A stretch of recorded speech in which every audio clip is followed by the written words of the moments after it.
যাচ্ছিলাম একটা ইনভিটেশন বাড়িতে। তো চলো সব কিছু শেয়ার করার থেকে একটু খাবারের ভিডিও শেয়ার করা যাক, তাই না? আমি আর স্টার্টার থেকে কিছু শুরু করলাম না, আমি ডাইরেক্ট একবার মেন কোর্সে গেলাম। ফার্স্টেই আমি প্লেটটা বের করে নিলাম আর প্লেটের মধ্যে চলে এলো এখন নুন লেবু, তোমরা দেখতেই পেয়েছো। আর এই দেখো এটা হলো আমাদের মেনু কার্ড। আর তারপরে দেখো একটা ফিশ ফ্রাই ছিল আর ছিল ধনেপাতা চাটনি। সত্যি কথা বলতে এই ফিশ ফ্রাইটা এত সুন্দর খেতে ছিল, সত্যি অসাধারণ। এটা অ্যাকচুয়ালি ফিশ ফ্রাই না ফিশ কাটলেট ছিল, যাই হোক সেম। তো যাই হোক দেখো আমি এখন খাচ্ছি আর ভেতরে মাছের স্টাফিংটা এত ছিল কি বলবো, জাস্ট অমায়িক খেতে ছিল। তারপরে এলো স্যালাড, আর স্যালাডের থেকে তোমরা দেখতে পেলে শসা গাজর এইসবই থাকে ন্যাচারালি। আর তারপরে খেতে খেতেই চলে এলো একটা কড়াইশুঁটির কচুরি। কড়াইশুঁটির কচুরির সাথে কি দিয়েছিল সেটা হলো পনিরের একটা পনির রসা বা এরকম একটা কিছু ছিল।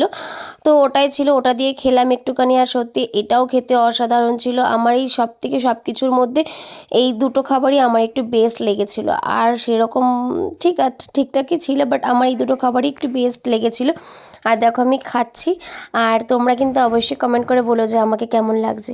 তো যাই হোক তারপরে খেতে খেতে চলে এলো একটা পি রাইস। এটা জানি না কেন এই নামটা বলা হয়েছে, হয়তো মটরশুঁটি ছিল বলে সেই কারণে। পি রাইসের সাথে ছিল গন্ধরাজ ভেটকি।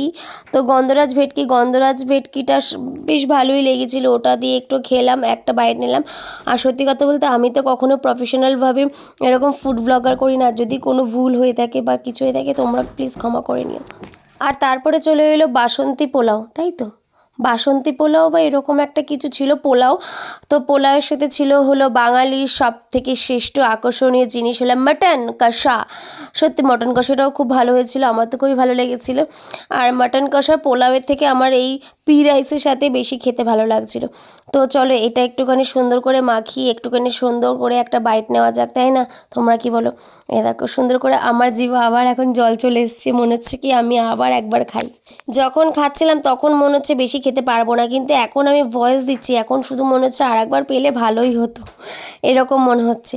তো তারপরে দেখো খাওয়া শেষ করার পর চলে এসেছিলো আনারসের চাটনি, তার সাথে ছিল পাঁপড় ভাজা। আর আনারসের চাটনির সাথে পাঁপড় ভাজা না থাকলে তো সেটা কখনো কমপ্লিট হয়ই না, তাই না? আর এইটার সাথে আমি একটা সুন্দর করে বাইট নিয়ে নিলাম। আর তারপরে চলে এলো তোমার কি যেন এসেছিলো, এইটা হলো রাজনন্দিনী। এটাও সত্যি খুব সুন্দর খেতে ছিল। এটা খেতেও মোটামুটি বেশ ভালোই লেগেছিল আমার খেতে। আমি তো খাওয়া দাওয়ার পর একদমই মিষ্টি খাওয়া যায় না, তবুও তারপরেও একটু নিয়েছিলাম। আর তারপরে চলে এসেছিলো জল ভরা সন্দেশ, যেটা তোমরা অনেকেই ভালোবাসো, আমারও বেশ ভালোই লাগে, কিন্তু সেরকমভাবে না বেশি কিছু খেতে পারিনি।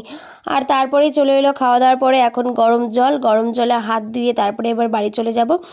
আর সাথে দিয়েছিল পান। হ্যাঁ যাই হোক আমার এই ছোট্ট ফুড ব্লগিংটা তোমাদের কেমন লাগলো প্লিজ তোমরা কমেন্ট করে জানিও।